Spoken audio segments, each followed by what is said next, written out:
I stand frozen in the hallway of my childhood home, watching as Dad claps my brother Austin on the shoulder. His face glows with pride. Assistant Regional Manager. That's my boy. Dad beams. Always knew you'd climb that corporate ladder. Austin grins, basking in the attention like a cat in sunshine. It's just a small promotion, Dad. Not that big a deal. Nonsense. Dad pulls him into a bear hug. This calls for champagne. Martha, where's that bottle we've been saving? My carefully prepared portfolio slides from my trembling fingers. Pages of business plans, projections, and client testimonials scatter across the hardwood floor, the sound of settling paper drowned by my family's congratulatory chatter. I've spent 2 years away building something from nothing, and this homecoming dinner was supposed to be my moment. No one notices the papers. No one notices me. Tanner, my other brother, joins the celebration, offering Austin a fist bump. Way to go, bro. Regional Assistant Manager.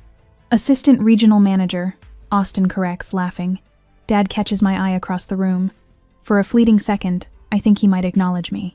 Instead, he looks through me like I'm made of glass before turning back to his sons. The weight of invisibility presses down on my shoulders, as familiar as an old sweater worn thin at the elbows. It reminds me of my 12th birthday. I'd spent weeks crafting a special card for Dad, watercoloring his favorite fishing spot and writing a poem inside about how he'd taught me patience. When I presented it, he set it aside without opening it, distracted by Austin's store-bought card with a cartoon fish that sang when you opened it. Now that's creative. Dad had laughed, playing the singing card 3 times while mine sat forgotten. Mom had squeezed my shoulder later.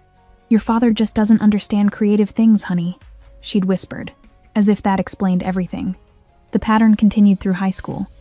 My brothers brought home B grades to thunderous praise, while my straight A's collected dust in my desk drawer. Academic excellence was expected from me, not celebrated. I take a deep breath and step into the dining room.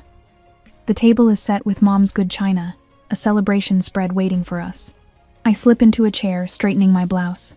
So I started my own company, I say quietly, interrupting Austin's story about office politics.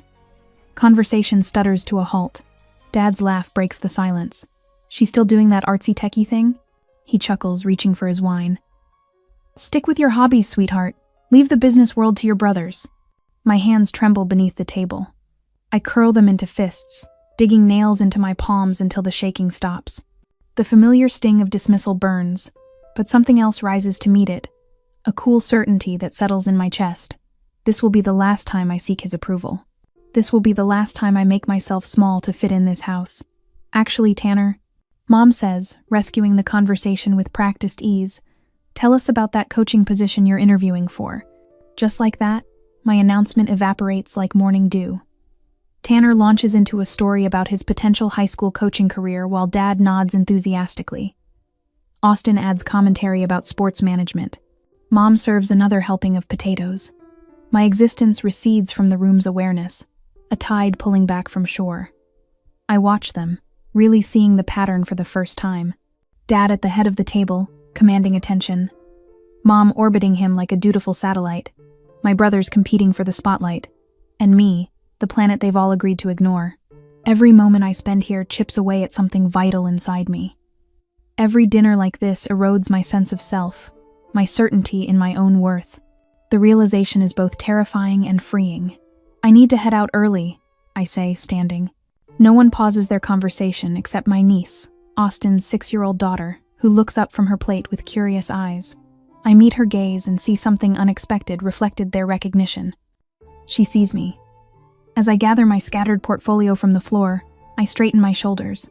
Let them talk. Let them celebrate Austin's stepping stone while ignoring my mountain climb. Their validation isn't the oxygen I need to breathe anymore. Later that evening, the family computer hums quietly in Dad's home office. I've been asked to print some tax forms while visiting. A mundane task until the screen flickers to life, revealing Dad's email left open. My fingers hover over the keyboard, ready to close it, when a subject line catches my eye. Sierra's scholarship. My name. My accomplishment. I click before I can stop myself. Don't make a big deal about Sierra's scholarship thing. Dad wrote to Mom. It's just typical women's studies nonsense. Nothing like Austin's business internship last summer. The floor seems to tilt beneath me. I grab the edge of the desk, my stomach churning as I scroll through more emails. No need to drive 4 hours for Sierra's graduation ceremony. Austin has that baseball tournament, and those are the memories that matter. My fingers tremble as I navigate through folder after folder. Not just dismissal, active undermining. Years of it. My graduation, my first startup funding, my industry award. The physical evidence of what I'd only suspected hits like a punch to the sternum. I wasn't just overlooked, I was deliberately diminished. My USB drive sits in my pocket like a talisman. Without hesitation, I plug it in and begin copying the evidence of my erasure. The progress bar creeps forward, while my resolve hardens like concrete setting. The next day, the morning sunlight streams through the kitchen windows as I take my assigned seat at breakfast. Not at the main table with Dad at the head, Mom bustling around serving everyone, and my brothers lounging in adult chairs. Despite being 29, I'm relegated to the small table in the corner, ostensibly to keep an eye on Austin's daughter, though she's perfectly capable of eating cereal without supervision. I was reading about these tech startups that help charities or something. Dad mentions between bites of toast. Probably just flash-in-the-pan businesses, but the concept isn't terrible. My spine stiffens. He's describing Lexora Systems, my company, the one I built from nothing while working 2 jobs. The one that now employs 27 people. Sounds like one of Sierra's cute little projects. Austin chuckles, not bothering to look in my direction. Tanner nods. Remember that app thing she was working on in college? Whatever happened with that? It became a 7-figure business. I say quietly, but Mom is running the disposal and no one hears me. Dad continues. Speaking of tech companies, I recommended Austin for that systems analyst position at Bancroft. They're looking for someone with real business sense, not just computer skills. My coffee cup freezes halfway to my lips. Bancroft Tech, the same company I've been negotiating with for a potential partnership. The same company whose acquisition has been my strategic goal for the past 18 months. Mom's eyes dart nervously between Dad and me. She knows. Her guilty glance confirms she's aware of my business plans, yet said nothing when Dad pushed Austin toward the same company. The realization crashes over me like winter waves. If Dad discovers I'm behind the Bancroft negotiations before the deal closes, he'll sabotage it intentionally or not. Everything I've built as Sierra Wells would be undermined the moment the Carter connection becomes known. I consider walking away from the deal altogether. Finding another acquisition target would mean starting over, but at least it would be clean, simple. Then Dad's phone rings. He answers with his booming business voice. Absolutely, Jim. No, that diversity hire program is just for show. Between us, women in tech are mostly there to check boxes. Real innovation comes from men who understand the industry. I grip my spoon so tightly the metal edge cuts into my palm. If this is how he speaks about women and technology in general, what would he do if he knew his own daughter was positioning to acquire his company? 3 hours later, I sit across from Vanessa, my venture capital partner, in a coffee shop 10 miles from my parents' house. We can accelerate the timeline, she confirms, studying the revised acquisition paperwork. If your father's position at Bancroft concerns you, we need to move fast. I exhale slowly, victory within reach. Do it. Let's close before he can interfere. As I drive back to my hotel that night, I wonder if I should tell my father about my plans immediately and give him a chance to make amends, or proceed with the acquisition without warning. Confronting him might bring closure, but silence would ensure the success of everything I'd built. Would you choose emotional resolution or professional security when the two cannot coexist? The flash drive weighs heavy in my pocket. Years of dismissal captured in megabytes of evidence. My decision crystallizes with each mile marker I pass. Sometimes silence is the most powerful move in the game. On the promotion celebration day, I stand frozen at the edge of my parents' backyard, watching my father hold court beneath the pergola. He gestures expansively, his voice carrying across the manicured lawn. Executive Vice President? Dad announces to the assembled family members, thumping his chest like a gorilla claiming territory. After 20 years at Bancroft Tech, they finally recognized what I bring to the table. Aunts and uncles murmur appropriate congratulations. My mother beams from beside him, the dutiful satellite in his orbit. I force myself to step forward, my heels sinking slightly into the soft grass. That's wonderful news, Dad, I say, offering the expected response. He barely glances my way. Thanks, sweetheart. Then turning back to his audience. The best part is the executive housing program. They're transferring the deed of our home to company ownership. No more mortgage payments. Austin raises his beer bottle in salute. To the perks of corporate success. Mom sidles next to me, her voice dropping to a whisper. You know, your father could put in a good word for you at Bancroft. They always need accountants, something stable, with benefits. I take a careful sip of my sparkling water. I have a job, Mom. Playing with computers isn't the same as a career, dear. Before I can respond, Dad's booming laugh cuts through the conversation. He's looking at me now, addressing Uncle Frank. Sierra's still tinkering with that little computer hobby of hers. What was it again? Making websites for charities? Software platforms for nonprofit management. I correct, my voice steadier than my pulse.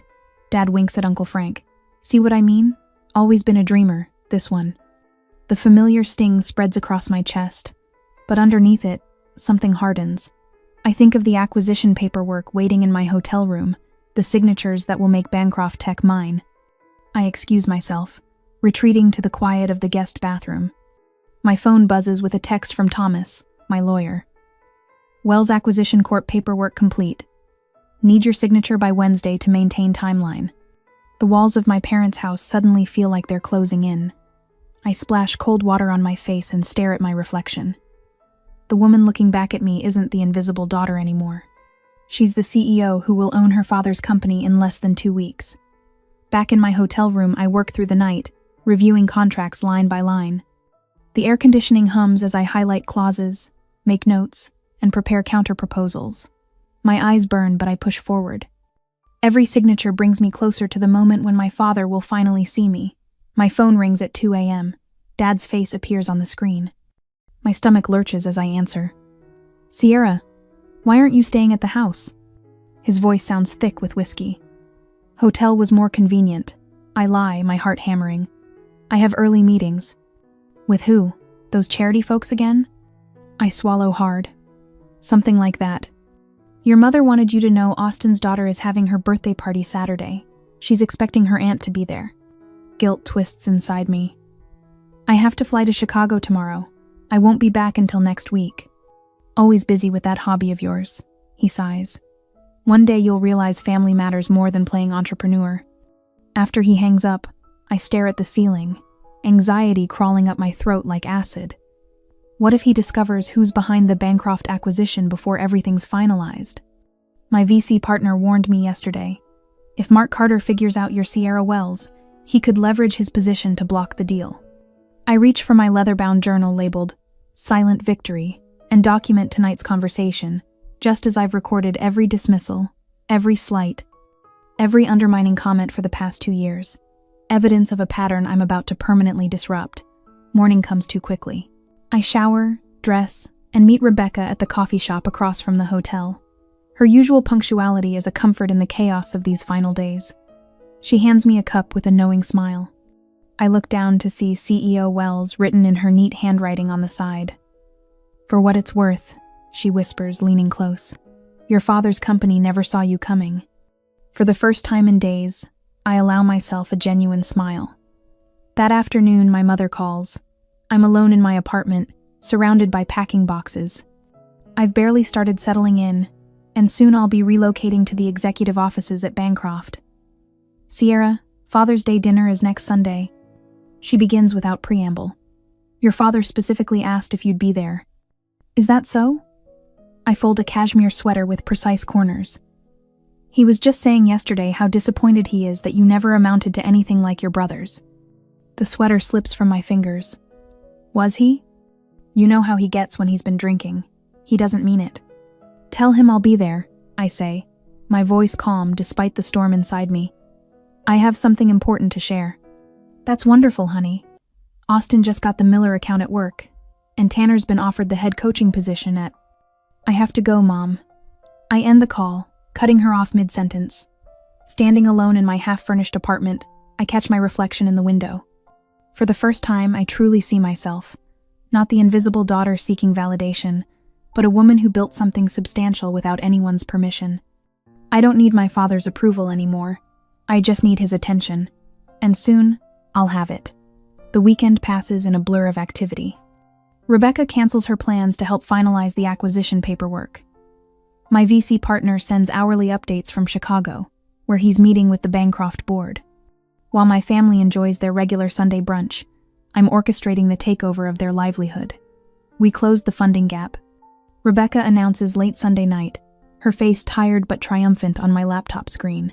The investors were impressed with Q2 projections. They should be, my VC partner adds. Lexora's growth outpaced every competitor in the sector. Your father might not recognize your achievement, but the market certainly does. Thomas joins the call with his own update. I've reviewed the property deeds for the executive homes. They'll transfer with the company as expected. Including my parents' house? I confirm. Thomas nods.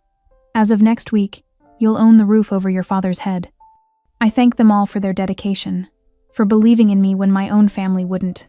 After the call ends, I notice something has changed in how I hold myself. My shoulders are squared, my gaze direct. I speak without the questioning lilt that plagued me throughout childhood. Monday morning, I prepare the final piece of my plan.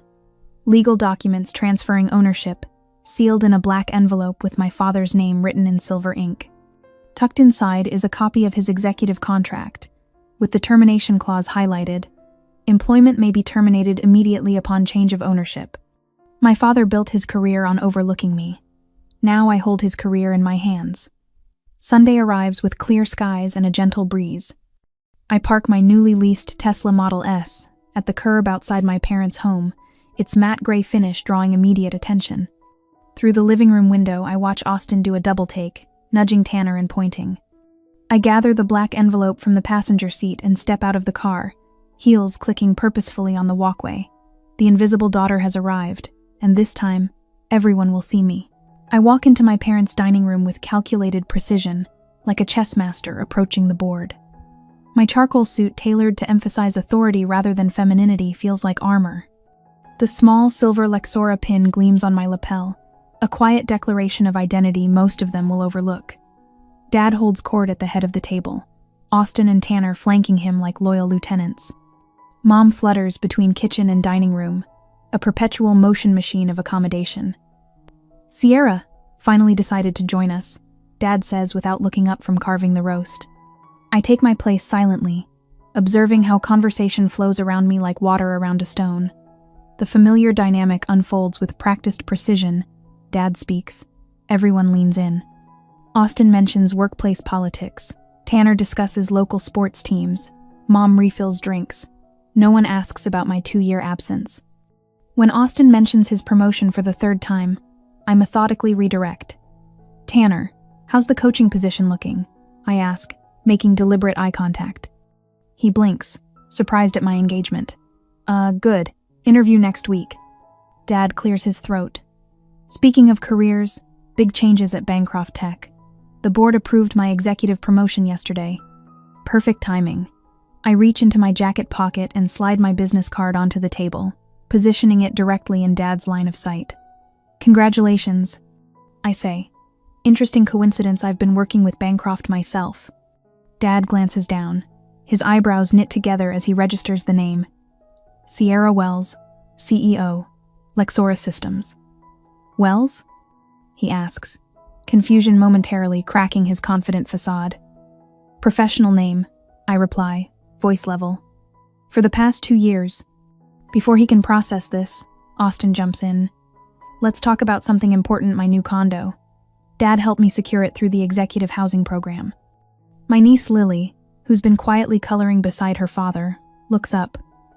Why does Grandpa always ignore Aunt Sierra when she talks? The table falls silent. 6-year-old perception, unfiltered and devastating. Dad forces a laugh. What? I never ignore Sierra. I've always supported her little projects. Actually, I say, reaching for my portfolio, I have copies of some interesting emails I found. I withdraw several pages, sliding them across the table. These are messages you sent to various family members about my career.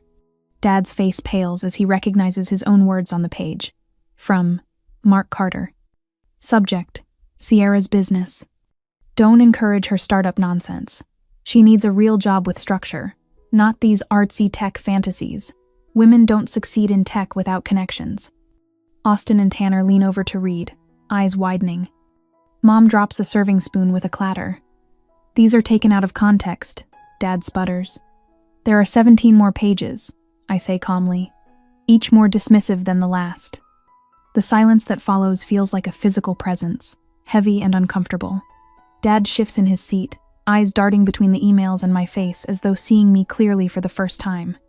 With my father squirming under the weight of his exposed behavior, I hesitated.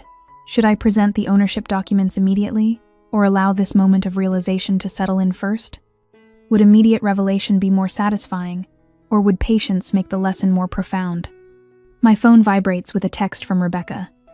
Acquisition complete. All paperwork filed. Congratulations, CEO Wells. Seconds later, another notification appears in email from Thomas with electronic verification that all property deeds have transferred, including the executive homes. The timing couldn't be more perfect. The landline phone rings, startling everyone. Mom reaches for it automatically. Carter residence. She answers, then frowns. Yes, she's here.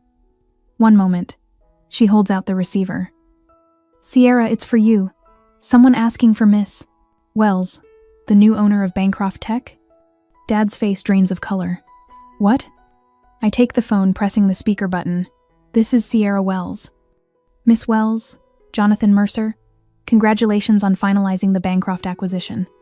The board is thrilled with your vision for integrating Lexora's nonprofit solutions with our enterprise infrastructure. I watch my father's expression cycle through confusion, disbelief, and dawning horror as the realization hits him. Thank you, Jonathan. I'm actually with my family now, including Mark Carter. A pause on the line. Oh, Mark's your father? That wasn't in our records. Well, excellent. He'll be valuable during the transition, I'm sure. We'll discuss transition details Monday, I reply. Thank you for calling. Dad stands abruptly when I hang up. This is some kind of joke. You can't possibly have acquired Bancroft. It's a billion-dollar company. Lexora Systems acquired controlling interest in Bancroft Tech as of 3:17 this afternoon. I state, my voice steady despite my racing heart. Dad snatches his phone from his pocket, frantically scrolling through emails. This is impossible. Some kind of mistake. Austin and Tanner exchange worried glances, suddenly intensely interested in my career. Mom nervously fingers her napkin, eyes darting between Dad and me. Let's all have dessert, Mom suggests, her voice high and strained. I made your favorite apple pie, Mark. No one acknowledges her attempt to diffuse the tension. Dad's phone rings, displaying his superior's name on the screen. His hand trembles as he moves to answer it. You might want to let that go to voicemail, I say quietly. He's calling to terminate your position. The phone continues ringing as all eyes turn to me. I stand at the threshold of the dining room, watching as understanding dawns on my father's face. The black envelope in my hand might as well be a loaded gun for the power it contains. This must be some misunderstanding. Mark Carter's voice rises half an octave. I refuse to believe this. You can't possibly have acquired Bancroft. His fingers drum against the polished mahogany table, a nervous tick I've never seen before. My mother wrings her cloth napkin between her hands while Austin and Tanner shift in their chairs, suddenly interested in the pattern of their dinner plates. Sierra, my father continues, straightening his shoulders, if you've somehow tricked investors or gotten lucky with this tech hobby of yours. It wasn't luck. I say quietly. I'm sure Sierra will make sure your job is safe, Mark. My mother interjects, her voice thin with anxiety. Family comes first, doesn't it, dear? My father's face flushes crimson. He pushes back from the table, the legs of his chair screeching against hardwood. No daughter of mine would undermine her father's career. His index finger jabs the air between us. If this is true, you're no longer part of this family. The words hang in the air, the ultimate threat that once would have crushed me. Now they feel like freedom. I stopped being a Carter the day I realized you'd never see me as equal to your sons. I place my driver's license on the table. I legally changed my surname to Wells 2 years ago. My brothers exchange glances. Tanner whispers something to Austin, who shakes his head in disbelief. I slide the black envelope across the table. These are notarized documents proving my ownership of Bancroft Tech, effective as of 9 o'clock this morning. My father snatches the envelope, fingers trembling as he tears it open. His eyes scan the papers, growing wider with each paragraph. I built Lexora Systems from nothing. I continue, my voice steady. I worked 2 jobs to fund it mornings at a coffee shop. nights coding until my vision blurred. Not that any of you noticed my absence. Austin starts to speak, but I raise my hand. For once, he falls silent. My platform revolutionized how nonprofits manage their donor databases. When investors saw what I'd created, they recognized my vision for acquiring Bancroft, a company with outdated systems and leadership that refused to innovate. Mark's face pales. The papers slip from his fingers, scattering across the table. I didn't do this to hurt you. I say, surprised to discover I mean it. I did this to finally exist without your permission. Now wait a minute, my father begins. I raise my hand. For once in my life, you will listen to me completely. The dining room falls silent. This room where I was always relegated to the background, where my voice was perpetually drowned out by louder men.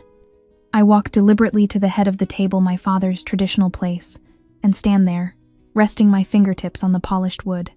The executive home you're so proud of, I say, looking around at the vaulted ceilings, the expensive art on the walls, the one you've been bragging about to all your golf buddies. It's now legally my property. That's ridiculous, my father scoffs. This house belongs to Bancroft, not... I withdraw another document from my briefcase and place it before him. The property deed with my name. All executive homes transfer with ownership of the company. Austin's face drains of color as the implications sink in. Dad, does this mean... It means your family stability was built on corporate property you no longer control. I finish for him. Tanner runs his hands through his hair, a gesture so reminiscent of our father that I almost smile. Jesus, Sierra, what are you going to do? The power in the room has shifted. They're all looking at me now, really seeing me for the first time. I savor the moment before answering. I'm prepared to offer you a severance package. I tell my father, it's contingent on your public acknowledgement of my business acumen. A statement recognizing that your daughter built something substantial enough to acquire your company. Mark stares at me, his mouth working soundlessly.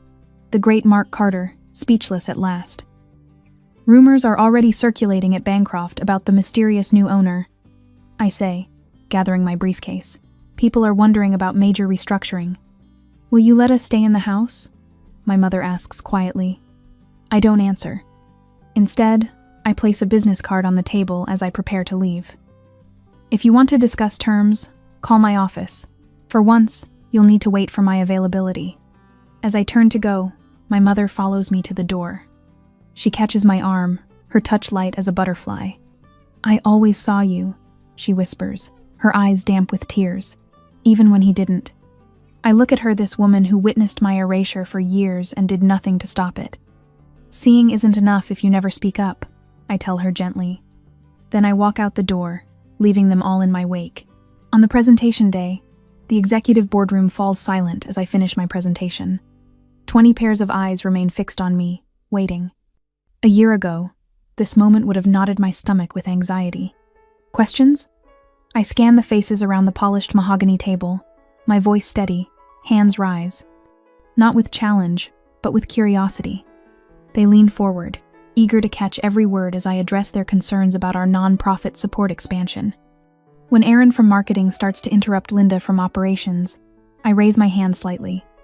Let's hear Linda finish her thought first, I say. Linda's surprise melts into appreciation.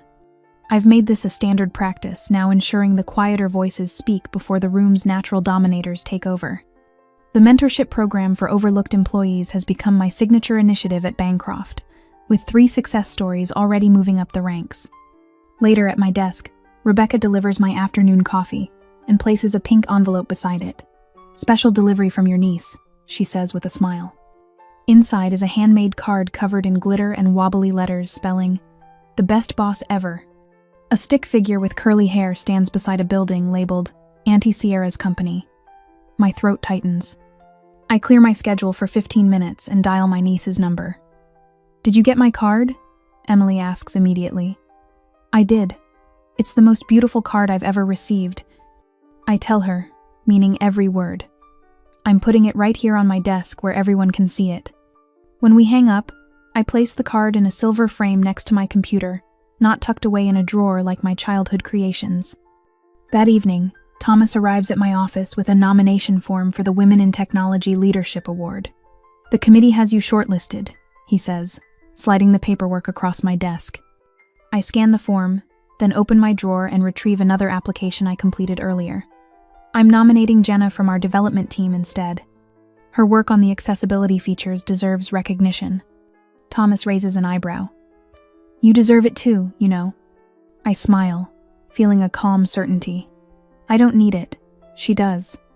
The following weekend, Rebecca, Thomas, and my VC partner Charles gather in my loft. Champagne glasses clink as we celebrate 1 year since the acquisition. To seeing people for who they truly are. Charles toasts, his eyes crinkling at the corners. I wouldn't be here without you believing in me, I admit, allowing the emotion to surface in my voice. When no one else could see me, you did. 2 days later, I find myself driving to a modest ranch house in a retirement community. My father requested this meeting, his first outreach in months. He opens the door himself, looking smaller somehow. The executive swagger gone, replaced by a hesitancy I've never seen before. Sierra, he nods, leading me to a kitchen table cluttered with newspapers. He pushes a manila folder toward me. Inside are dozens of newspaper clippings about Lexora's success, Bancroft's turnaround, my speaking engagements. I've been following your work, he says, eyes fixed on the table. We're expanding our nonprofit support into European markets next quarter, I offer, watching his reaction. He nods, attempting a smile. I always knew you had it in you. The lie hangs between us, but I let it pass. When I leave, he steps forward as if for a hug. I extend my hand instead. He takes it, understanding the boundary. As I drove away from my father's house, I wondered if some relationships can ever truly heal, or if maintaining respectful distance is sometimes the healthiest outcome. Is forgiveness always necessary for personal peace, or can we find closure without returning to the way things were?